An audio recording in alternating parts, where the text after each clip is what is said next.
మీ దీవెనలతో ప్రజా ప్రభుత్వం తెలంగాణ రాష్ట్రంలో వచ్చి 2 సంవత్సరాల 3 నెలలు పూర్తిగా వస్తుంది. మీరు తెచ్చుకున్న ఈ ప్రభుత్వం పేదవాడి కన్న కలలు గౌరవ ముఖ్యమంత్రి రేవంత్ రెడ్డి గారి నాయకత్వంలో పేదవాడికి అందిస్తున్నాం కాబట్టే అసెంబ్లీ ఎన్నికల తర్వాత రాష్ట్ర వ్యాప్తంగా ఏ ఎన్నికలు జరిగినా వార్ వన్ సైడ్ అనే విధంగా అది పార్లమెంటు ఎన్నికలు కావచ్చు, గ్రామ పంచాయతీ ఎన్నికలు కావచ్చు, అసెంబ్లీ పై ఎన్నికలు కావచ్చు, నిన్న కాక మొన్న జరిగిన మున్సిపల్ ఎన్నికలు కావచ్చు, అది పట్టణ ప్రాంతం కావచ్చు, గ్రామీణ ప్రాంతం కావచ్చు, ప్రతి పేదవాడు తెలంగాణ రాష్ట్రంలో ఉండే ప్రతి ఓటరు ఈనాడు మన ప్రభుత్వాన్ని దీవించడానికి ఒక్కటే కారణం. చెప్పిన ప్రతి మాటని పేదవాడికి అందిస్తూ పేదవాడి సంక్షేమం కోసం నిరంతరం గౌరవ ముఖ్యమంత్రి రేవంత్ రెడ్డి గారి నాయకత్వంలోని మన ప్రభుత్వం పేదవాడికి అండగా ఉంటూ చెప్పిన ప్రతి కార్యక్రమాన్ని పేదవాడికి ఇస్తూ ఈనాడు ఈ ప్రభుత్వం ముందుకు నడుస్తుందన్న సంగతి మనకి తెలియంది కాదు. అందుట్లో భాగమే 200 యూనిట్లు ఉచిత కరెంటు కానీ, ఇందిరమ్మ ఇళ్లు కానీ, ఆడబిడ్డ ఆర్టీసీ బస్సులో ఎంత దూరం ప్రయాణం చేసినా ఉచిత బస్సు సౌకర్యం కానీ, అదే రకంగా రేషన్ కార్డు కానీ, పేద పిల్లలు హాస్టల్లో చదువుకునే పిల్లలకి 40% డైట్ ఛార్జీలు పెంచిన కార్యక్రమం కానీ, ఆడపిల్లలకి కాస్మెటిక్ ఛార్జీలు 200% పెంచిన కార్యక్రమం కానీ, చెప్పిన ప్రతి మాటని పేదవాడికి అందిస్తుంది ఈ ప్రభుత్వం. ఇందిరమ్మ విషయం గురించి ఇందాక డాక్టర్ గారు చెప్పారు. ఆ శాఖ మంత్రిగా నేను అనేక పర్యాయాలు ఇల్లు ఇచ్చిన తర్వాత కూడా ఈ ప్రాంతానికి వచ్చాను. ఆ పేదవాడు ఇల్లు కట్టుకునేవాడి ముఖంలో ఆనందం మనకి చాలా స్పష్టంగా కనిపిస్తుంది. ఎందుకయ్యా అంటే మంచి చేస్తే ఆ పేదవాడి గుండెల్లో చిరస్థాయిగా ఉంటాం. చెడు చేశారు కాబట్టి ఆనాటి 10 సంవత్సరాల ప్రభుత్వ పెద్దల్ని ఇంటికి పంపించటమే కాకుండా ఎన్నికల తర్వాత కూడా దరిదాపుల్లో కూడా తెలంగాణ రాష్ట్రంలో వారిని రానియటంలా, అది వారు దృష్టిలో పెట్టుకొని ఆ కచ్చని మనసులో పెట్టుకొని పేదవాడు దీవెనలు మాకు రావట్లేదనే కసిని పెట్టుకొని ఒళ్ళంతా విషముతో ఎక్కడికి పోయినా విషాన్ని చిమ్ముతూ ఈ ప్రభుత్వాన్ని బదనాం చేసే కార్యక్రమం గౌరవ ముఖ్యమంత్రి రేవంత్ రెడ్డి గారిని అసందర్భంగా నోటికి పట్టని భాషతో మాట్లాడే కార్యక్రమం, పేదవారికి చేస్తున్న సంక్షేమాన్ని పట్టుబట్టే కార్యక్రమాన్ని ఆనాటి 10 సంవత్సరాల పెద్దలు ఎలా చేస్తున్నారో మనకి స్పష్టంగా కనిపిస్తుంది.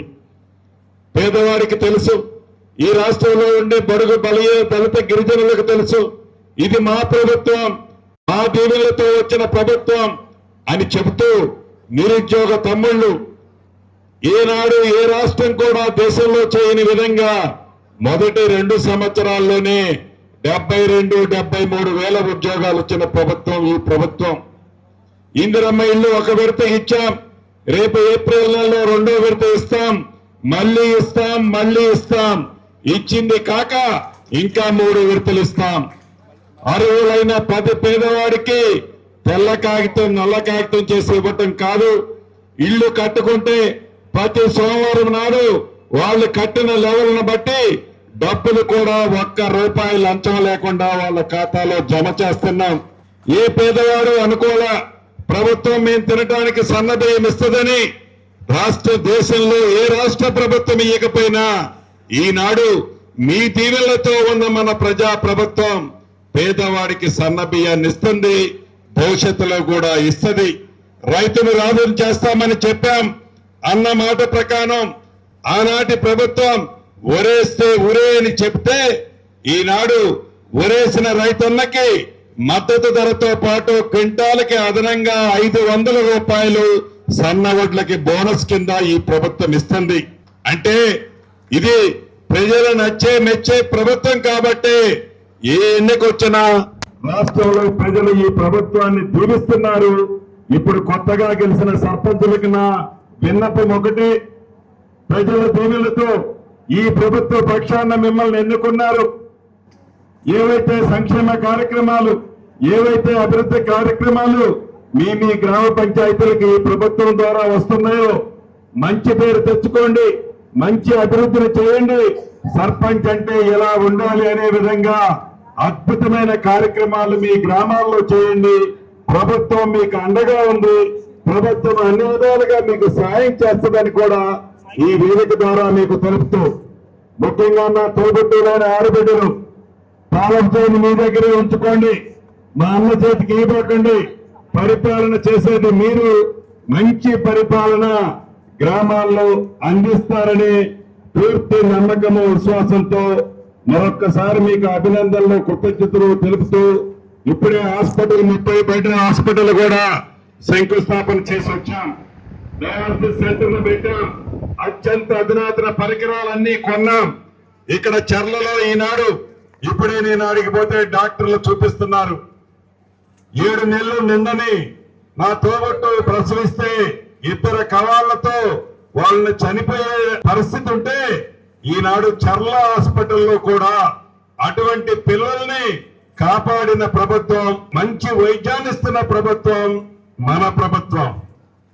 వైద్యం విషయంలో, విద్య విషయంలో, మౌలిక వసతుల విషయంలో, అదే రకంగా సంక్షేమ కార్యక్రమాల విషయంలో కూడా పేదవాళ్లకి, మధ్యతరగతి కుటుంబానికి ఈ ప్రభుత్వం అండగా ఉంది. భవిష్యత్తులో కూడా అండగా ఉండబోతుంది.